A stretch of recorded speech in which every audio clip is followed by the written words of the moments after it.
안녕하세요. 여러분에게 젊음을 드리는 표승원 원장입니다. 이번 시간에는 중년 눈 수술에서 가장 중요한 수술 중에 하나인 상안검 재수술에 대해서 자세히 알아보도록 하겠습니다.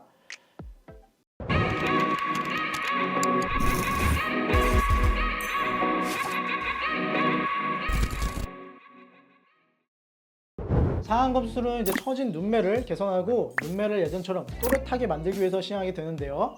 절개 쌍꺼풀 방법으로 쌍꺼풀 라인의 절개를 시행하고 처진 피부를 이제 적당히 절제하게 되는데요. 필요한 경우에는 눈이 지방 재배치나 지방 이식, 눈매 기동 등을 같이 하게 됩니다.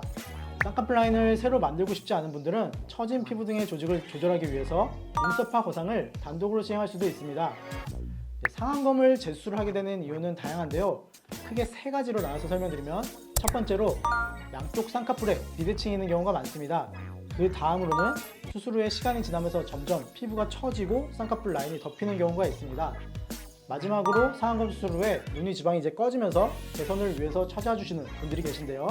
각각의 경우에 따라서 상안검 재수술의 방법이 달라지게 됩니다. 먼저 양쪽 눈이 비대칭인 경우 쌍꺼풀 라인 자체가 다를 수도 있으며 눈매 교정 정도의 차이에 따라서도 비대칭이 발생할 수 있습니다. 이런 경우에는 기본적으로 다시 쌍꺼풀 라인을 잡고 필요시에 피부를 절제하거나 눈매 교정을 다시 시행하게 되는데요. 현재 가지고 계신 비대칭에 따라서 수술 방법이 달라지기 때문에 충분한 상담이 꼭 필요한 경우가 되겠습니다.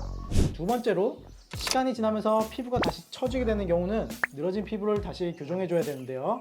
눈썹과 눈꺼풀 사이의 거리가 어느 정도 여유가 있다면 눈썹화 거상을 통해서 어느 정도 자연스러운 눈매를 가지면서 처진 피부를 개선할 수 있습니다. 처진 피부를 개선함과 동시에 쌍꺼풀 라인을 다시 잡고 싶으시면 상안검 수술을 통해서도 재수술이 가능한데요. 만약 쌍꺼풀 라인을 그대로 두고 싶은데 눈썹과 눈꺼풀 사이의 거리가 너무 가까운 경우에는 이마 거상을 고려해 볼 수도 있습니다.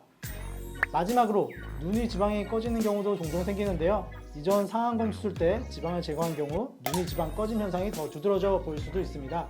이런 경우 쌍꺼풀 라인을 다시 잡거나 눈이 지방 재배치를 통해 어느 정도 눈꺼풀 꺼짐 현상을 개선할 수도 있지만, 눈이 지방이 많이 부족하시는 분들 경우에는 눈이 지방식을 통해서 꺼진 부분을 채워주는 것을 추천드릴 수가 있을 것 같습니다.